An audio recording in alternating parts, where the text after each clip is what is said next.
So today I'm going to show you some updates on several projects. We've had 2 nights of hard frost, so 26, 27 degrees. It gets up to 70 still in the daytime sometimes. So you see the trees? We had huge winds for 3 hours yesterday. And look at all the leaves just about are gone. Certainly on the poplar trees. Well, some of the other trees are still holding their leaves.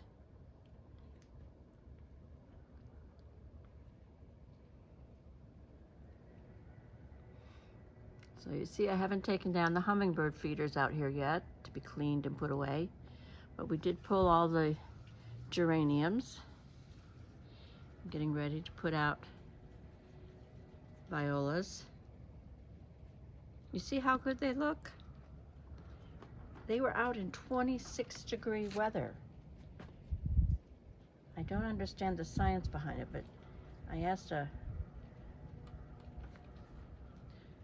biology person and he said that they have antifreeze in them. Nature's version of antifreeze. So we'll hopefully get to this in the next day or so. Okay, that's a little update on that. You see I still have a lot of leaves on my balcony. Okay, we're going to show you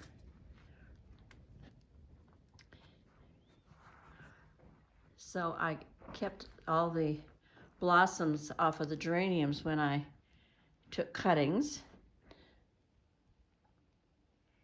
and I had so many boxes full of geraniums that I decided to go ahead and plant a big pot full of them. We'll put a grow light on them and we'll keep them inside and let them bloom like crazy.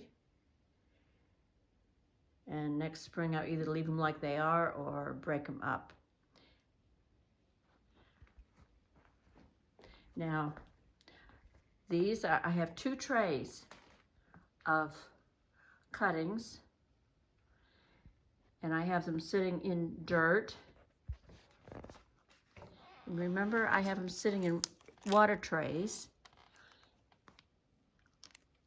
and I do the finger test and they need more water because the water's not getting to the bottom of these. So this is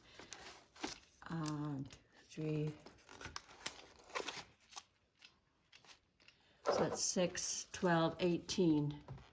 So I have 18 plants plus 18 plants. I really want to do one more. We'll see.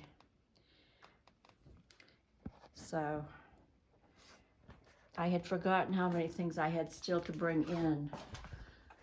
And I had not done cuttings on these plants yet.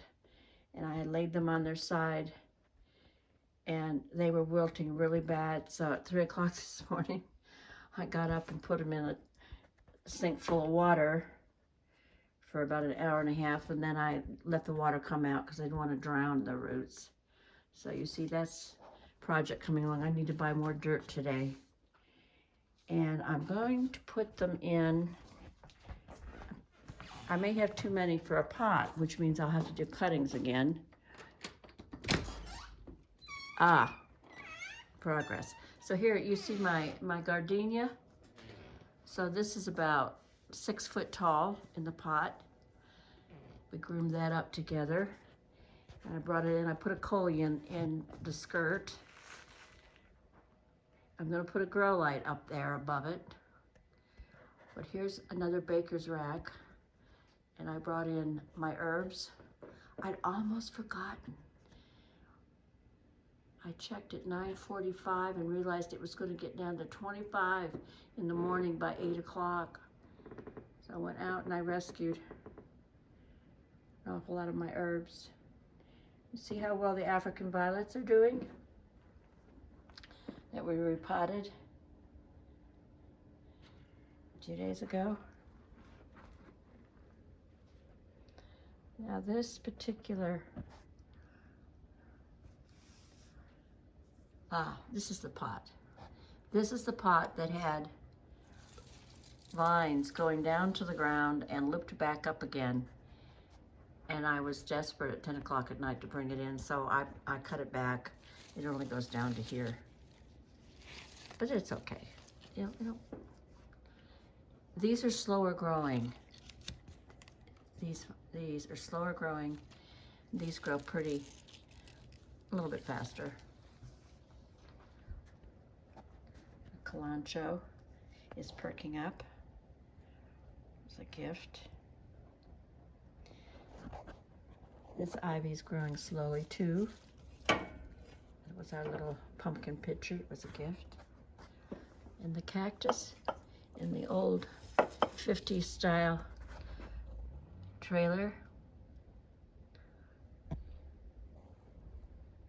My parents honeymooned in a trailer like that back in, what, 1946, and ended up living in it a while they built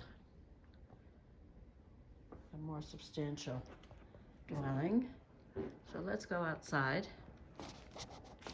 Okay, so my brother helped me with this pot. This was the pot that had the hibiscus plant in that we've let go this year because it was just too heavy for me to move.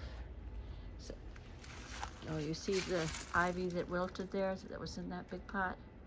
Went all the way down and looped up.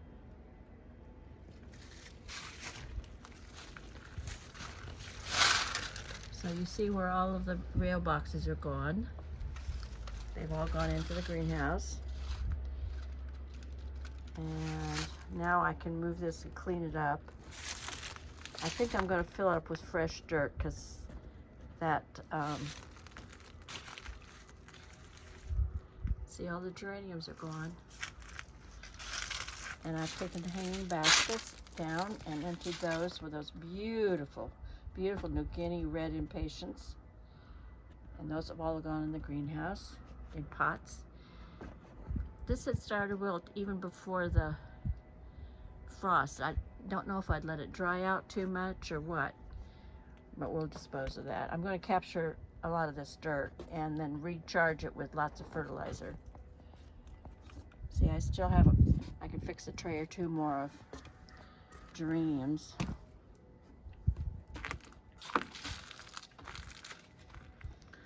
That's a pot I'm going to fill with things. It's sitting out there in the middle of the Japanese anemones. And you see how the winds were so fierce. We had wind advisories for 3 hours. And it cleared all the paths, but it pushed up all of the leaves, you know. It just, this is about a foot deep.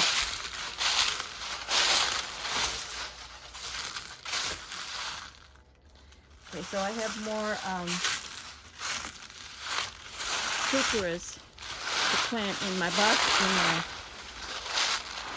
pots. And they'll do all right out here in the cold. I do need to get them in the ground though. But you see here, I did this pot.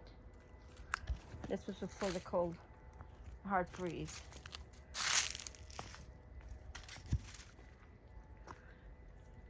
And that should heucheras last through the winter, so they should last, and then in the springtime I'll replant them in the heuchera garden.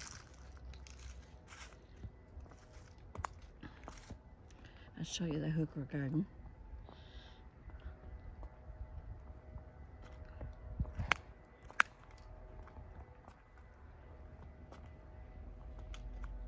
See, the hydrangeas are taking the cold weather pretty hard. So Larry will come out here and blow all these leaves away from the heucheras. The wind's blown all the leaves in here. It's going to be solid heucheras soon. Don't you love the shadows the trees cast? Okay, so this hydrangea here is pretty wilted. It's behind this azalea. So now you can see exactly what the coleus look like when they get hit with the cold. See how they just wither? Something more I want to show you.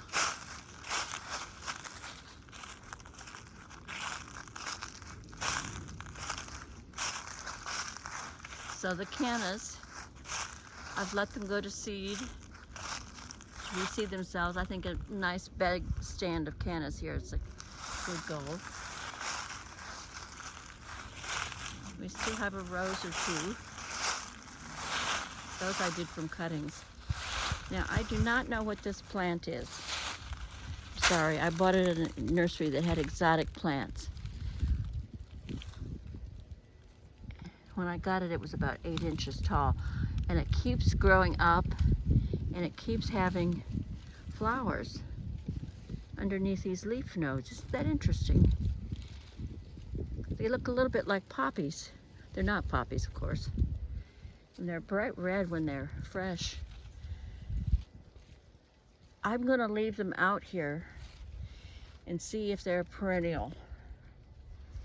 Because look at they already survived a hard frost. So maybe they'll be all right.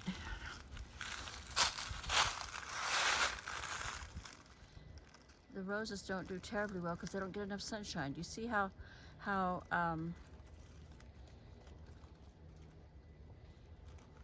so they're about 3 feet tall, and they're leggy because they're reaching for the sun. Look at that. They're even at an angle reaching for the sun.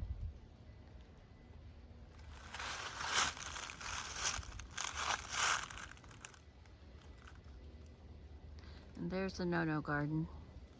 Looks like Larry got out all the New Guinea impatiens and the ivies. A lot of stuff he's just let go. The hibiscus is up there. All that will die back to the ground. And then we'll think it takes forever in the spring for them to come up. But when they come up pretty ferociously.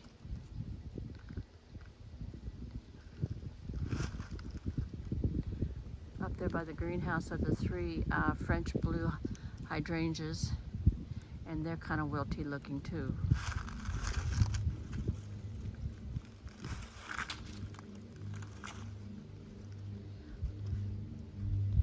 Thank you for sharing.